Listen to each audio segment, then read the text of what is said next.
इस दूसरे वीडियो में आप देखें, हमने पिछले वीडियो में सा ते ताह स्त्रीलिंग तक के कर्ता की बात की थी।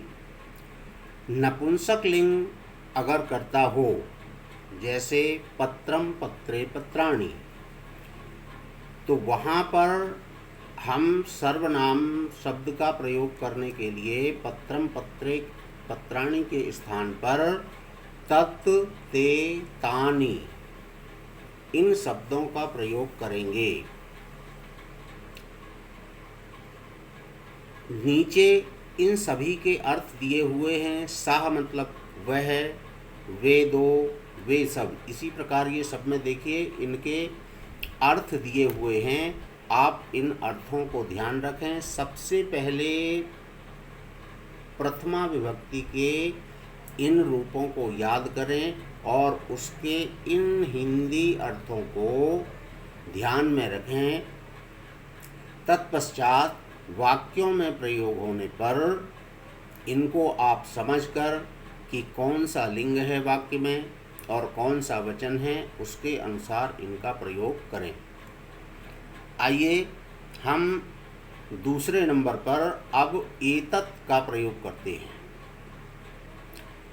एतत्, तत् आपने ऊपर देखा, तत् मीन्स वह, एतत् मीन्स यह। दोनों की हम प्रथमा विभक्ति की ही चर्चा कर रहे हैं। जिस प्रकार आपने यहाँ पर तत् के तीनों लिंगों के इन रूपों को आपने देखा, तत् के तीनों लिंगों के इन रूपों को देखा, ठीक इसी प्रकार से एतत् शब्द के रूप भी तीनों लिंगों में चलेंगे। पुल्लिंग में एषः, एतौ, एते। आप लोग बोल बोलकर वीडियो देखकर बोल बोलकर इनका उच्चारण करें और इनको याद करें। एषः, एतौ, एते, एषा, एते, एताः। एताः विसर्ग लगेगा।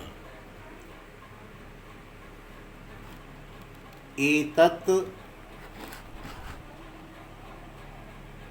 एतत्, एते, एतानि। अब इनको देखें। एषः, एतौ, एते अर्थ होगा यह, एतौ ये दो, एते ये सब, ऐसा यह, एते, एताः सभी के अर्थ नीचे दिए हुए हैं। आप इनको भी याद करें और समझने का प्रयास करें। अब हम इन दोनों रूपों को एक साथ देखते हैं। एक रूप को अगर आप याद करेंगे तो दूसरा रूप आपको बड़ी आसानी से याद हो जाएगा। तत् और एतत् को देखें। सबसे पहले ये जो तत् शब्द है, तत् और एतत् को देखें। तत् के आगे ए लगा देने से एतत् हो जाता है।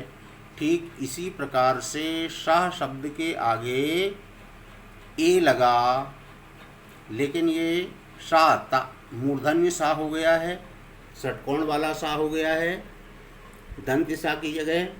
तो आपको शाह के आगे ए लगाना है और शाह को बदल देना है, मूर्धन्य सा हो जाएगा, ऐसा रूप बना। अब ये एतौ देखें, इसके आगे ए लगा तो तौ का एतौ हो गया, ते का एते हो गया। इसी प्रकार ठीक यही परिवर्तन स्त्रीलिंग में है। ए लगाइए, शा को बदलिए, फिर ते, एते, ताह, एताह, तत्, एतत्, ते, एते, तानि, एतानि। तो जिस प्रकार से आपने तत् के रूपों का प्रयोग किया है, इसी प्रकार हम एतत् शब्द के रूपों का प्रयोग भी करेंगे। आपको आपकी संस्कृत पाठ्य पुस्तक मम परिवारः में जो दूसरा पाठ आया है, इस पाठ में ये तत् शब्द के रूप, एतत् शब्द के रूपों का प्रयोग हुआ है। इसलिए आप पाठ पढ़ने से पहले इनको याद करें, समझें, तो आपको पाठ को पढ़ने में आसानी होगी। आप लोग इस वीडियो को 2 से 3 बार देखें तो आपको पूरी बात समझ में आएगी। धन्यवाद। आगे की चीज़ों के लिए हम अगले और किसी वीडियो के माध्यम से शेष बातों को समझाने की कोशिश करेंगे।